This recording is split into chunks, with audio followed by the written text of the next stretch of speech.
நன்மைகளை செய்ய வேண்டும். ஓட்டை பானையில் தண்ணீர் ஊற்றுவது எவ்வளவு முட்டாள்தனமோ அதுபோல்தான் இன்று நாம் நன்மைகளை செய்து கொண்டிருக்கின்றோம். அது என்ன ஓட்டை பானை என்று கேட்கிறீர்களா? அழகாக ஒழு செய்கின்றோம், ஆனால் தண்ணீரை வீண்வரை முன் செய்கின்றோம்.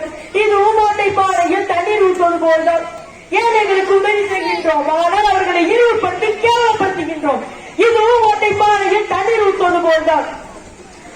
இரவில் நின்று வழங்கி பகலில் நோன்பு நோட்டு ரப்பை வழிபடுகின்றோம், ஆனால் குடும்ப உறவை துண்டித்து வாழ்கின்றோம். இதுவும் ஓட்டை பானையில் தண்ணீர் ஊற்றுவது போல்தான். நோன்பு நோட்டு பசுதாரத்தில் பொறுத்திருக்கின்றோம், ஆனால் பிறரை ஏசி திட்டி சபிக்கின்றோம். இதுவும் ஓட்டை பானையில் தண்ணீர் ஊற்றுவது போல்தான். ஆணைகளை மறைத்து அபாயங்களை போர்த்துகிறீர்கள், புரிந்தாகிறீர்கள், ஆனால் அதையும் தாண்டி நறுமணம் சென்றாத்தர் போன்ற வகையை திரும்பி பார்க்கும் அளவு பூசுகிறீர்கள். இதுவும் ஓட்டை பானையில் தண்ணீர் ஊற்றுவது போல்தான். விருந்தினரை உபசரித்து கண்ணியப்படுத்துகிறீர்கள், ஆனால் அவர்களை இழிவுபடுத்தி கேவலப்படுத்துகிறீர்கள். இதுவும் ஓட்டை பானையில் தண்ணீர் ஊற்றுவது போல்தான்.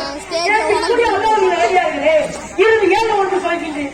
இது போன்ற குற்றங்களை செய்து கொண்டே நாம் நன்மைகளை சேகரிக்க தீமை நாம் நன்மையை நம்மை விட்டு சென்று கொண்டே இருக்கும்.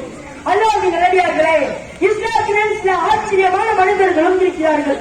வசதியில் இருந்தும் ஆட்சி உபரா செய்யாமல் இருக்கிறார்கள். காரணம் கிட்ட செலவு அதிகம்னு சொல்றாங்க. ஆனா வெயில் காலத்திலும் குளிர்காலத்திலும் நாட்டுக்குள்ளே வெளிநாட்டுக்கு சுற்றுலா டூர் போக அவங்களுக்கு செலவு அதிகமாக தெரியவில்லை. நம்மில் பலர் உள்நெறியா இன்னும் குறுபாடி கொடுக்காமல் இருக்கிறார்கள்.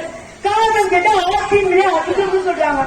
ஆனா அதிக விலை உள்ள ஐபோன் போன்ற ஆடம்பர பொருளை வாங்க அவங்களுக்கு பணம் அதிகமாக தெரியவில்லை.